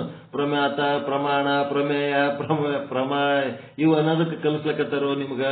ಶಾಲಿ ಹುಡುಗರ ನೀವು? ಪರೀಕ್ಷೆ ಬರಿಬೇಕಾಗ್ಯದ, ಏನ್ ಮಾಡ್ಬೇಕಾಗ್ಯದ? ಇದು ಏನಂದ್ರೆ ಇದ್ರ ಅರ್ಥ ಹೊರಗ ಬ್ರಹ್ಮನನ್ನ ನೋಡೋದು ಕಲಿಸ್ಲಕತ್ತಾರ ಅವ್ರು. ಬ್ರಹ್ಮನನ್ನ ನೋಡೋದು ಕಲಿಸ್ಲಕತ್ತಾರ. ಅದಕ್ಕ ಅಲ್ಲಿ ಹೆಂಗದ ಒಂದು ದೃಷ್ಟಾಂತ, ಬರೇ ಈ ಶಾಸ್ತ್ರೀಯ ಶಬ್ದಗಳಲ್ಲಿ ತಲೆ ಕೆಡಿಸ್ಕೊಂಡು ಚಿಟ್ಟಿಡ್ಸ್ಕೊಂಡು ಕುಂದಿರ್ತೀವಲ್ಲ, ಇವನ್ನ ದಾಟಿ ನಾವು ತಿಳ್ಕೋಬೇಕು ಇಲ್ಲಿ ಏನ್ ಕಲಿಸ್ಲಕತ್ತಾರ ಅಂತ. ಒಬ್ಬಾಕಿ ಸಂಡಾಸ್ಕೋಗಿ ಹೊಂಟಿದ್ಳಂತ, ಗ್ರಾಣ ಹಿಡ್ದದ ಅಂತ ಹೇಳಿ ಅನ್ಲಕತ್ತಿದ್ರತ್ತ. ಆ ಚಂಬು ತಗೊಂಡು ಹಣಿ ಬಲ್ಲಿ ಹಿಡ್ಕೊಂಡು ಗ್ರಾಣ ಹಿಡ್ದಂದ್ರೆ ಹಿಂಗ ನೋಡಿದ್ಳತ್ತಾಕಿ. ನೋಡೋಣ ಗ್ರಾಣ ನೋಡಿದೇನಂತಂದ್ರ ನೋಡಿದ್ನಂತಂದ್ರ ಹೆಂಗ ಅನಿಸ್ತು ಗ್ರಾಣ ಹೆಂಗಿತ್ತು ಅಂತ ಕೇಳಿದಂತ. ಒಂದ್ ನಮೂನಿ ಹೊಲಸ್ ನಾರ್ಲಕತ್ತದ ಅಂದ್ಲತ್ತ. ಆ ಚಂಬು ತಗೊಂಡು ಮಾರಿ ಬಲ್ಲಿ ಇಟ್ಕೊಂಡ್ರೆ ಮತ್ತೆ ಹೆಂಗ ನಾರ್ಲಕ್ಕ?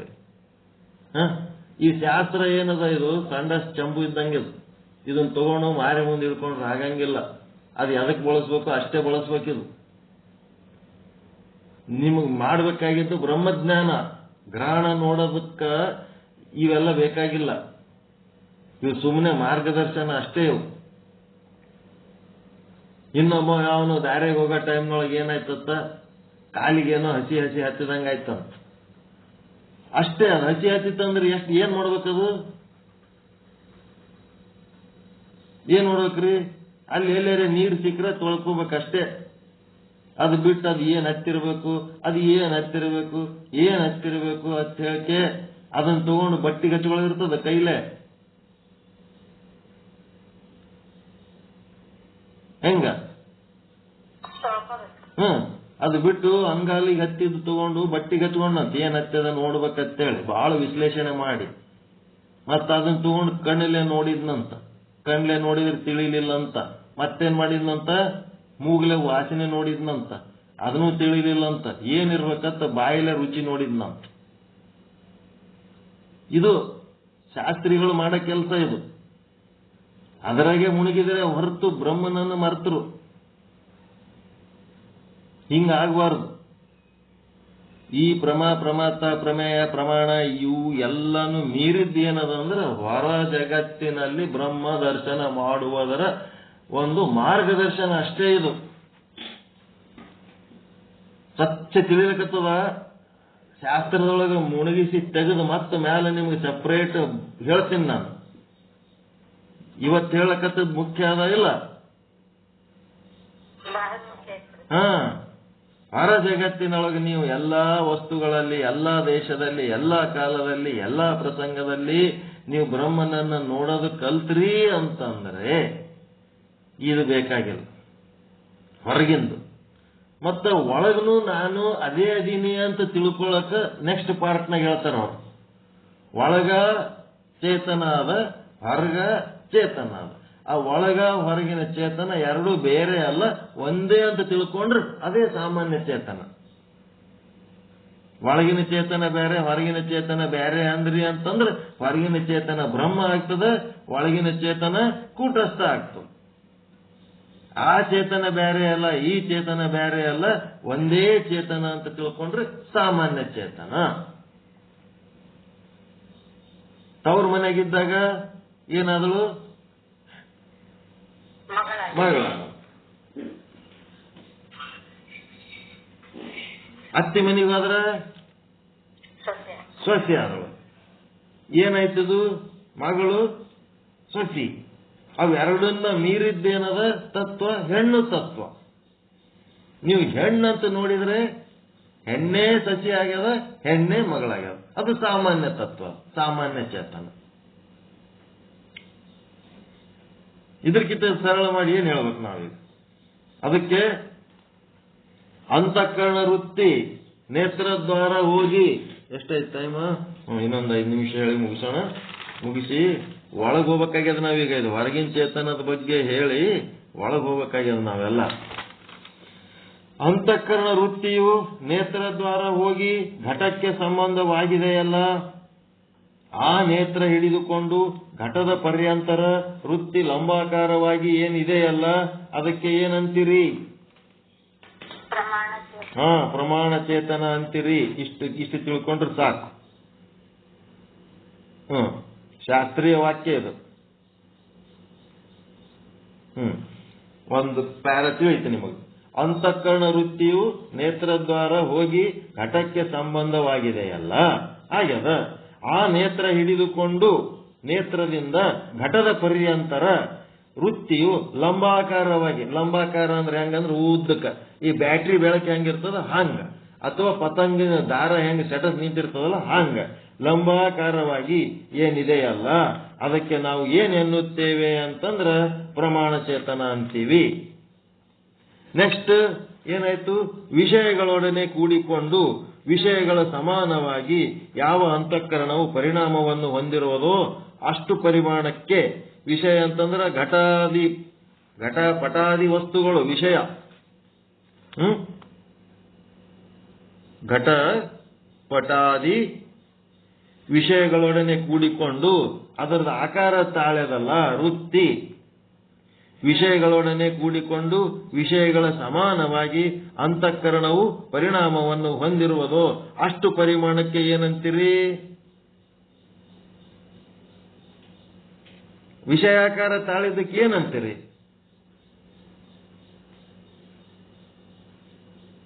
ನಿಮ್ಮ ವೃತ್ತಿ ಹೋಗಿ ವಿಷಯಾಕಾರ ತಾಳೆದಲ್ಲ, ಈಗ ಲಂಬಾಕಾರವಾಗಿ ಬಂದದ್ದಕ್ಕ ಪ್ರಮಾಣ ಚೇತನ ಅಂದ್ರಿ,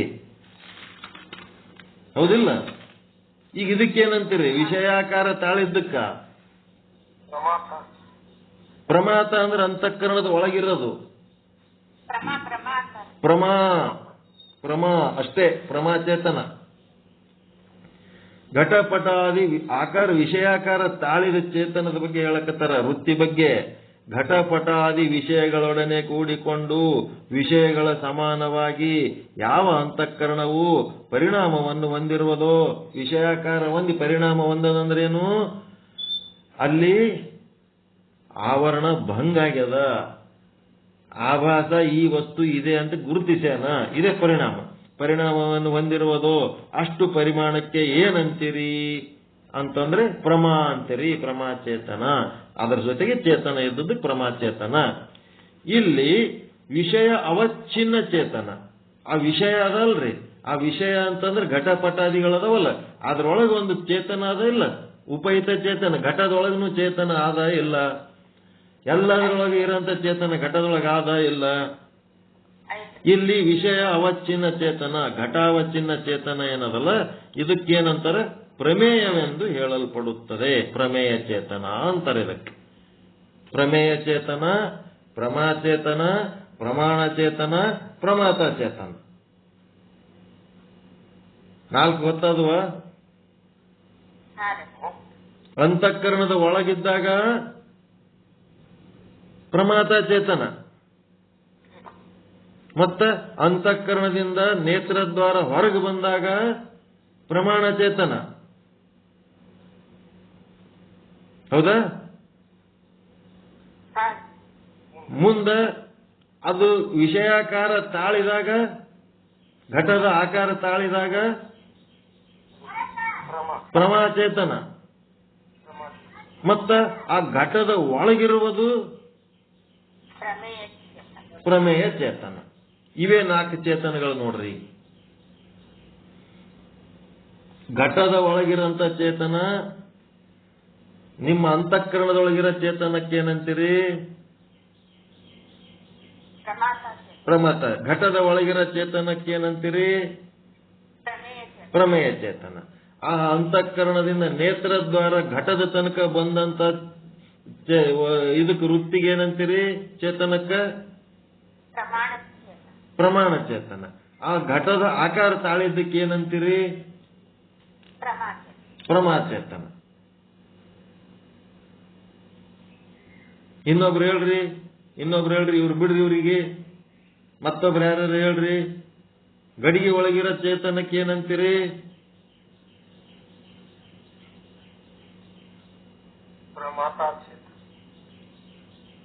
ಗಡಿಗೆ ಒಳಗಿರೋ ಚೇತನ,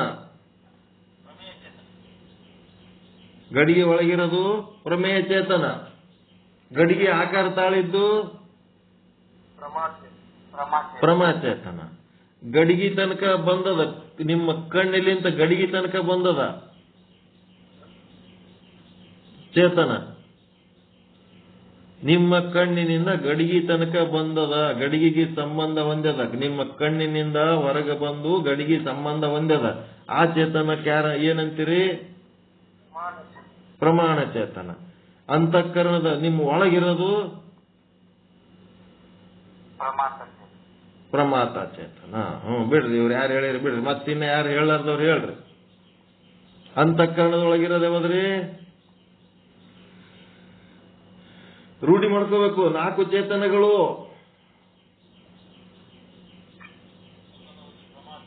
ಜೋರು ಹೇಳ್ರಿ, ಎಲ್ಲಿ ಸೌಂಡೇ ಕೇಳಿಸಲ್ಲ ಅವು. ಅಂತಃಕರಣದ ಒಳಗಿರೋದು ಪ್ರಮಾತ ಚೇತನ. ನಿಮ್ಮ ಅಂತಃಕರಣದಿಂದ ನೇತ್ರದ್ವಾರ, ನೇತ್ರದ ಕಣ್ಣು ಅನ್ನ ಬಾಗಿಲಿನಿಂದ ಹೊರಗೆ ಬಂದು ಆ ವಿಷಯವನ್ನ ಸಂಬಂಧಿಸದ ಘಟ ಪಟಾದಿ ವಿಷಯಗಳಿಗೆ ಸಂಬಂಧ ಮಾಡಿಕೊಂಡದ. ಅಷ್ಟಕ್ಕ ಏನಂತಾರ? ಪ್ರಮಾಣ ಚೇತನ. ಮತ್ತ ಸಂಬಂಧ ಹೊಂದಿ ಅಷ್ಟೇ ಕೂತಿಲ್ಲ, ಅಲ್ಲಿ ಬೆಳಕ ಆದ. ಬೆಳಕಿದ್ದಾಗ ಏನಾಯ್ತು? ಅದು ಏನಾಗ್ಬಿಡ್ತು? ಆ ವಿಷಯದ ಆಕಾರ ತಾಳತ್ತು. ವಿಷಯಾಕಾರ ತಾಳಿದ ಚೇತನ, ವಿಷಯಾಕಾರ ತಾಳಿದ್ದು ಪ್ರಮಾಚೇತನ. ಮತ್ತ ಆ ವಿಷಯದ ಒಳಗ ಅಂತರ್ಗತವಾಗಿರೋದು ವಿಷಯದ ಅವಚ್ಛಿನ್ನ ಚೇತನ. ಅದು ಯಾವುದು? ವಿಷಯ ಉಪಹಿತ ಚೇತನ. ಅದ್ಯಾವುದು? ಪ್ರಮೇಯ. ಜೋರ್ ಹೇಳ್ರಿ, ಯಾಕ? ಊಟ ಮಾಡಿದ್ರೆ ಹಸಿವಾಗ್ಯದ. ಪ್ರಮೇಯ ಚೇತನ. ಇವು 4 ಚೇತನಗಳೇ ಹೇಳಕತ್ತಾರ. ಈಗ ಅವ್ರು ಹೇಳೋದು 4 ಚೇತನಗಳಂದ್ರೆ ಇವೆ. ಪ್ರಮೇಯವಾಗಿರತಕ್ಕಂತ ಘಟದ ಆಕಾರವಾದರೆ, ಪ್ರಮೇಯದ ಆಕಾರವಾದರೆ ಪ್ರಮಾಚೇತನವೆನ್ನುತ್ತಾರೆ. ಪ್ರಮೇಯ ಚೇತನಕ್ಕೂ ಮತ್ತು ಪ್ರಮಾಚೇತನಕ್ಕೂ ಬಹಳ ದೂರವಿಲ್ಲ. ಪ್ರಮಾಚೇತನ ಘಟದ ಆಕಾರ ತಾಳ್ಯದ. ಏನಾಗ್ಯದ? ಘಟದ ಹೊರಗಿದ್ರ ಆಕಾರ ತಾಳ್ಯದ. ಹೆಂಗದ ನೋಡ್ರಿ. ಘಟ ಆದ. ಘಟ ಅಂದ್ರೆ ನೀವೇ, ನಿಮ್ ಶರೀರ. ಘಟದ ಹೊರಗ ಏನಾಗ್ಯದ? ಘಟದ ಹೊರಗ ಪ್ರಮಾಚೇತನ ಅದ. ಘಟದ ಒಳಗ, ಘಟದ ಒಳಗೆ ಯಾವ್ದು? ಪ್ರಮೇಯ ಚೇತನ ಅದ. ಹೊರಗ ಪ್ರಮಾಚೇತನ ಅದ. ಘಟದ ಹೊರಗ ಪ್ರಮಾಚೇತನದ, ಘಟದ ಒಳಗ ಪ್ರಮೇಯ ಚೇತನ. ಈಗ ಹೊರಗಿನ ಚೇತನ ಒಳಗಿನ ಚೇತನ ಒಂದೇ ಅದ, ಬೇರೆ ಅದ? ಒಂದೇ ಚೇತನ. ಒಳಗೆ ಹೋಗಿ ಪ್ರಮೇಯ ಚೇತನ ಅನಿಸ್ಕೊಂಡದ, ಹೊರಗಿದ್ದು ಪ್ರಮಾಚೇತನ ಅನಿಸ್ಕೊಂಡದ. ಅದಕ್ಕೆ ನೇತ್ರದಿಂದ ಲಂಬಾಕಾರವಾಗಿ ಘಟದ ವಿಷಯದ ತನಕ ಹೋದ ವೃತ್ತಿಯು ಪ್ರಮಾಣ ಚೇತನ ಎನ್ನಿಸಿಕೊಳ್ಳುತ್ತದೆ. ನೇತ್ರವೇ ಪ್ರಮಾಣವಾಗಿರುವುದರಿಂದ ಘಟದವರೆಗೆ ಹೋಗಿರುವ ಲಂಬಾಕಾರವಾದ ವೃತ್ತಿ ಏನಿದೆ ಅಲ್ಲ, ಅದು ಪ್ರಮಾಣ ಚೇತನ. ಪ್ರಮಾಣದ ಮೂಲಕ ಹೋಗಿದ್ದಕ್ಕೆ ಅದು ಪ್ರಮಾಣ ಚೇತನ. ನಳದಲ್ಲಿಂತ ಬಂದದ್ದಕ್ಕೆ ನಳದ ನೀರಂತ ಹೆಂಗಂತೀವಿ ಹಂಗ. ಅದೇ ವೃತ್ತಿ ಘಟದ ಆಕಾರವಾದರೆ ಪ್ರಮಾಚೇತನ. ವಿಷಯಗಳಲ್ಲಿ ಕೂಡಿಕೊಂಡು ವಿಷಯಗಳ ಸಮಾನವಾಗಿ ಯಾವ ಅಂತಃಕರಣ ಪರಿಣಾಮ ಹೊಂದುವುದೋ ಆ ಪರಿಮಾಣಕ್ಕೆ ಪ್ರಮಾ ಎಂದು ಹೇಳುತ್ತೇವೆ. ಶರೀರ ಮೊದಲಾದ ಯಾವ ಅಂತಃಕರಣದಿಂದ ಮೊದಲುಗೊಂಡು ಘಟವೇ ಮೊದಲಾದ ವಿಷಯಗಳವರೆಗೆ ತಲುಪಿರುವ ಯಾವ ಅಂತಃಕರಣದ ಪರಿಣಾಮವಿರುವುದೋ ಅದುವೇ ಪ್ರಮಾರೂಪ ಚೇತನ. ಈಗ ಶರೀರ, ನಿಮ್ಮ ಶರೀರವನ್ನ ನೀವೇ ನೋಡಿದ್ರು, ನಿಮ್ಮ ಶರೀರವನ್ನ ನೀವೇ ನೋಡ್ಕೊಂಡ್ರು ಸಹಿತ ಯಾರದರೆ ಶರೀರ ನೋಡ್ರಿ, ನಿಮ್ಮ ಶರೀರ ನೋಡ್ರಿ ಅಥವಾ ಘಟರೆ ನೋಡ್ರಿ, ಆ ಹೊರಗ ಅದರ ಆಕಾರ ನಿಮ್ಮ ಶರೀರದ ಆಕಾರ ನೋಡ್ಕೊಂಡಿರಿಲ್ಲ ನೀವು.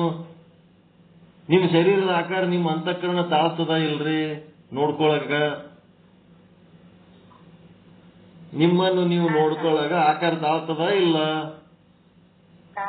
ಅದು ಹೊರಗ ಏನದಲ್ಲ, ಅದು ಏನದ, ಯಾವ ಚೇತನ ಅದು? ಪ್ರಮಾಚೇತನ. ಮತ್ ನಿಮ್ಮ ಶರೀರದ ಒಳಗದಲ್ಲ ಪ್ರಮೇಯ ಚೇತನ. ಇಷ್ಟೇ ನೋಡ್ಬೇಕು ನೀವು. ಹೊರ ಜಗತ್ತಿನ ಯಾವುದೇ ಶರೀರಗಳು ನೋಡ್ರಿ, 84 ಲಕ್ಷ ಜೀವರಾಶಿಗಳ ಶರೀರಗಳು ಮತ್ತ ನಿಮ್ಮ ಶರೀರ ಹಿಡ್ಕೊಂಡು ಏನು ನೋಡ್ಕೋತೀರಿ, ಆ ನಿಮ್ಮ ವೃತ್ತಿ ಹೋಗಿ ಅದರ ಆಕಾರ ತಾಳ್ತದಲ್ಲ, ತಾಳಿದ ಮೇಲೆ ಅದರೊಳಗಿರೋ ಚೇತನ ಏನದಲ್ಲ, ಆ ಚೇತನ ಏನದ ಪ್ರಮಾಚೇತನ. ಎಲ್ಲ ಶರೀರದ ಹೊರಗೆ ತುಂಬಿ ತುಳುಕ್ತಾ ಇರೋದು ಪ್ರಮಾಚೇತನ.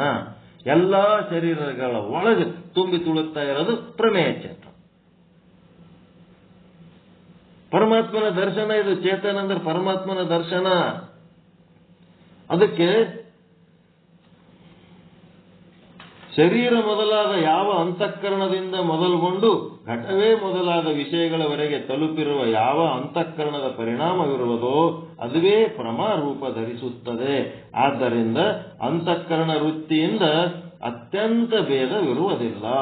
ಒಳಗಿರುವ ಅಂತಃಕರಣಕ್ಕ ಹೊರಗೆ ಅದರೊಳಗಿರುವ ಚೇತನ, ಅಂತಃಕರಣ ವೃತ್ತಿ ಒಳಗಿರುವ ಚೇತನ ಪ್ರಮಾತ ಚೇತನ, ಹೊರಗಿರುವಂತ ಪ್ರಮೇಯ ಇದು ಒಳಗಿರುವಂಥದ್ದು ಪ್ರಮಾತ ಚೇತನ, ಮತ್ತು ಹೊರಗಿರುವಂಥದ್ದು ಯಾವುದದು ಪ್ರಮಾಚೇತನ. ಅವು ಚೇತನಕ್ಕೆ ಬಹಳ ದೂರ ಇಲ್ಲ. ಅದೇ ಹೇಳ್ತಾರೆ ಭೇದವಿರುವುದಿಲ್ಲ. ಕಾರಣ ಪ್ರಮಾಣ ಚೇತನವೇ ಮುಂದೆ ಪ್ರಮಾರೂಪವನ್ನು ಧಾರಣ ಮಾಡುತ್ತದೆ. ಈಗೇನಾಗ್ಯದಪ್ಪ ಅಂತಂದ್ರ ನಿಮ್ಮದೇ ಅಂತಃಕರಣ ಹಿಂಗೆ ತೋರಿ ಮಜಾ ತೋರಿ ಇದ್ರೊಳಗೆ ಏನಂದ್ರ ನಿಮ್ಮದೇ ಅಂತಃಕರಣದ, ನಿಮ್ಮ ಅಂತಃಕರಣದೊಳಗಿರೋ ಚೇತನ ಯಾವದ್ರಿ? ಪ್ರಮಾತ ಚೇತನ ಹೌದಿಲ್ಲ? ನಿಮ್ಮ ಅಂತಃಕರಣದೊಳಗಿರೋ ಚೇತನ ಪ್ರಮಾತ ಚೇತನ. ಆ ಪ್ರಮಾತ ಚೇತನ ಏನಾಗ್ಯದ, ನಿಮ್ಮ ಕಣ್ಣಿಲಿಂತ ಹೊರಗೆ ಬಂದದ. ನಿಮ್ಮ ಕಣ್ಣಿಲಿಂತ ಹೊರಗೆ ಬಂದ ಮೇಲೆ ಏನಾಗ್ಯದ, ಹೊರಗೆ ಬಂದು ಏನಾಗ್ಯದ, ನಿಮ್ಮ ಶರೀರನೇ ನೀವು ನೋಡ್ಕೊಳಕತ್ತೀರ ಅಂತ ತಿಳ್ಕೊರಿ. ನಿಮ್ಮ ಕಣ್ಣಿನಿಂದ ನಿಮ್ಮ ಶರೀರದ ತನಕ ಏನು ದೂರ ಅದ ಇಲ್ಲ? ನಿಮ್ಮ ಕಣ್ಣಿನಿಂದ ನಿಮ್ಮ ಶರೀರ ನೋಡ್ಕೊಳಕತ್ತೀರಲ್ಲ, ಅಲ್ಲೇನು ಡಿಸ್ಟೆನ್ಸ್ ಅದಲ್ಲ, ಅಷ್ಟು ಡಿಸ್ಟೆನ್ಸ್ನಾಗಿರೋ ಚೇತನಕ್ಕೆ ಏನಂತೀರಿ? ವೃತ್ತಿ ಒಳಗಿರೋ ಚೇತನಕ್ಕ ಪ್ರಮಾಣ ಚೇತನ. ಆ ಪ್ರಮಾಣ ಚೇತನ ಹೋಗಿ ಏನಾಗ್ಯದ, ನಿಮ್ಮ ಶರೀರದ ಆಕಾರ ತಾಳ್ಯದಲ್ಲ, ಅದೇ ಆ ಚೇತನ.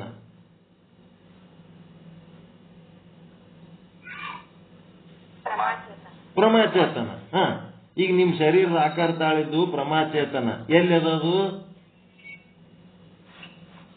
ನಿಮ್ ಶರೀರದ ಹೊರಗದ. ಆ ಚೇತನ ಎಲ್ಲಿದ್ ಬಂದದ? ನಿಮ್ ಒಳಗಿಂದ ಬಂದದ. ಅದು ನಿಮ್ ಒಳಗಿಂದ ಬಂದದ. ಒಳಗಿಂದ ಬಂದ ಏನಾಗ್ಯದ, ಒಳಗಿರ ಪ್ರಮಾತ ಚೇತನನೇ ಹೊರಗೆ ಬಂದು ಪ್ರಮಾಚೇತನ ಆಗ್ಯದ.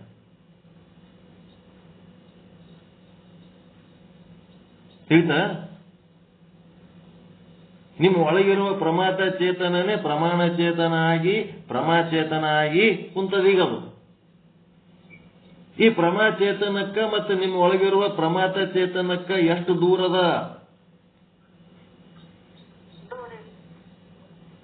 ಎಷ್ಟು ದೂರದ? ಅದಕ್ಕೆ ಕೇಳ್ತಾರ ಅವರು. ಶರೀರ, ಸ್ಥೂಲ ಶರೀರ, ಸೂಕ್ಷ್ಮ ಶರೀರ, ಕಾರಣ ಶರೀರ ಅಲ್ಲ, ಈ ಶರೀರ ಒಂದೇ ದೂರದ. ಈ ಶರೀರ ಒಂದೇ ದೂರ, ಶರೀರದ ದೂರ ಒಂದೇ. 3.5 ಮಳ ಶರೀರ ಏನದ, ಇದು ಅಷ್ಟೇ ದೂರದ ಹೊರತು ಅದು ಬಹಳ ದೂರ ಇಲ್ಲ. ಅದಕ್ಕೆ ಅಂತಃಕರಣ ವೃತ್ತಿಯಿಂದ ಪ್ರಮಾಚೇತನ ಮತ್ತು ಪ್ರಮಾಚೇತನಗಳಿಗೆ ಬಹಳ ವ್ಯತ್ಯಾಸವಿಲ್ಲ.